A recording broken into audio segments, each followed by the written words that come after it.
رشید رضوی صاحب، حامد خان صاحب تو کہہ رہے ہیں ہم نے کوئی اپالوجی نہیں مانگی ہے، اور کیونکہ ہم سمجھتے نہیں ہم نے کنٹیمپٹ کی، ہم نے تو عدالت سے کہا اگر آپ کو لگتا ہے تو پھر وہ معذرت کا معاملہ ہے، اور پھر جو جج صاحبہ ہیں ان حوالے سے، حالانکہ عدالت نے تو اپنے آرڈر میں لکھا ہے کہ ہم بادی النظر میں مطمئن ہیں اپالوجی سے جو کہ ریسپونڈنٹ نے دی ہے، اور ایفیڈیوٹ وہ فائل کریں جو اگلی تاریخ ہے اس تک. کس طرح دیکھ رہے ہیں اس معاملے کو؟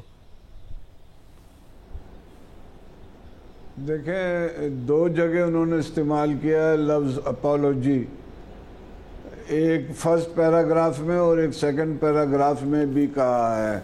انہوں نے کہیں یہ نہیں کہا کہ ریگریٹس کرنا چاہتے ہیں، انہوں نے لفظ اپالوجی کہا ہے.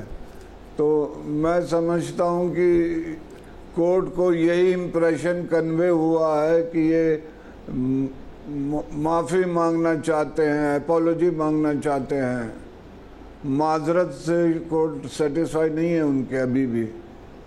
شاہد عثمانی صاحب، آپ کیا کہیے گا؟ حامد خان صاحب تو دو ٹوک انداز میں یہ بات کر رہے ہیں. دیکھیے، مجھے تعجب ہوا ہے جو حامد صاحب کا جو اسٹیٹمنٹ ہے، کیونکہ ابھی تک جو چیزیں سامنے آئی تھی اس سے تو ظاہر یہی ہوتا تھا کہ شاید عمران خان صاحب کا جس کو کہتے ہیں چینج آف ہارٹ ہو گیا. پہلے کچھ اور تھا، ایگریسو ایٹیچیوڈ تھا، اب ان کا تھوڑا سا ڈفرینٹ ایٹیچیوڈ ہو گیا، اور وہ اب سمجھتے ہیں کہ معافی مانگ لینی چاہیے. یہی ہم سمجھتے تھے جو کہ اسٹیٹمنٹ انہوں نے دی تھی. لیکن چونکہ حامد خان صاحب کچھ اور کہہ رہے ہیں تو یقیناً جو ان کا حلفیہ بیان ہوگا جو کہ انہوں نے 29 تاریخ تک سبمٹ کرنا ہے، تو اس میں تو وہی ہوگا جو حامد خان صاحب کہہ رہے ہیں، جو کہ حامد خان صاحب ان کا ڈرافٹ کریں گے حلفیہ بیان. تو اس کے مطلب یہ کہ سچویشن وہی ہے جیسے پہلے تھی، اور اس وجہ سے جو چیف جسٹس صاحب ہیں من اللہ صاحب نے جو انہوں نے فیصلہ کیا کہ ابھی جو فرض جرم عائد نہیں کریں گے، اور اب ہم فرض جرم عائد کریں گے 3 تاریخ کو، اور اس سے پہلے 29 تک اپنی اسٹیٹمنٹ دے دیں.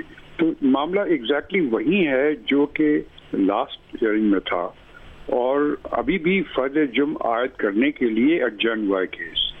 یہ نہیں کہ اس کو ان کی مگر عدالت نے تو لکھا ہے کہ ہم سیٹسفائیڈ ہیں اپالوجی سے. اب یہ ایک الگ بات ہے کہ وہ کہہ رہے ہیں ہم نے اپالوجی نہیں کی ہے، اور انکنڈیشنل اپالوجی کا مطلب ہوتا ہے کہ آپ نے مان لیا کہ آپ نے کنٹیمپٹ کیا، ہم نے نہیں مانا کہ ہم نے کنٹیمپٹ کیا. ہم نے تو عدالت سے کہا اگر آپ کو لگتا ہے تو ہم معذرت کر لیتے ہیں. غلط فہمی ہے، چونکہ انہوں نے ابھی بھی جو تاریخ مقرر کی ہے وہ فرض جرم عائد کرنے کی تاریخ مقرر کی ہے. یا آپ یہ وہ تو ٹھیک ہے، جو کچھ انہوں نے کہہ دیا وہ کہہ دیا، لیکن جو انہوں نے باتیں کی ہیں وہ جب تک کہ حلفیہ بیان میں سامنے نہیں آئیں گی اس وقت تک وہ فیصلہ چینج نہیں ہوگا. یعنی فرض جرم عائد کرنے کے لیے 3 تاریخ یقیناً مقرر ہے، اور اس دن. لیکن آپ یہ کہ اس میں ایک جج نہیں ہے، چیف جسٹس صاحب اکیلے نہیں ہیں اس میں بہت سے دوسرے ججز بھی ہیں. تو سب نے کنسیڈر کرنا ہے ان کی اسٹیٹمنٹ کو.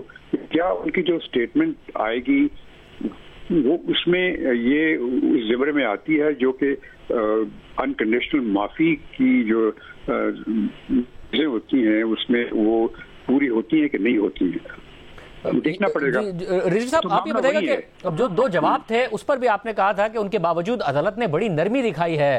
جو 2 جواب جمع کرائے گئے تھے، پہلا جواب، اس کے بعد عدالت نے موقع دیا، پھر دوسرا جواب، اس کے بعد عدالت نے فرد جرم کا کہا. مگر حامد خان صاحب تو کہہ رہے ہیں کہ وہ ان 2 جواب پر بھی قائم ہیں، وہ بھی نہیں وڈرا کیے ہیں. اب وہ بھی نہیں وڈرا کیے، اپولوجائز بھی نہیں کیا، تو پھر کہاں یہ سارا معاملہ کھڑا ہے؟ عدالت نے جب ایک دفعہ لکھ دیا کہ بادی النظر میں وہ ایکسیپٹ کر رہے ہیں اپولوجی کو، تو کیسے عدالت اب پیچھے ہٹے گی اس معاملے سے؟ انہوں نے کہا پرائما فیشی کو فائنل چیز نہیں ہے، یہ انٹرم چیز ہے. تو میں سمجھتا ہوں کہ 3 اکتوبر کو انہوں نے صرف ایفیڈیوٹ کے لیے ایڈجن نہیں کیا ہے ان کے، بلکہ چارج کے لیے ایڈجن کیا ہے. اور وہ یہ دیکھنا چاہتے ہیں کہ یہ ریگریٹ کا لفظ استعمال کر رہے ہیں ایفیڈیوٹ میں، یا انکنڈیشنل اور ان کوالیفائڈ اپالوجی دے رہے. اس کے ساتھ ایک شرط اور بھی ہوتی ہے شاہ صاحب کہ آپ کو سرنڈر کرنا پڑتا ہے at the mercy of the court.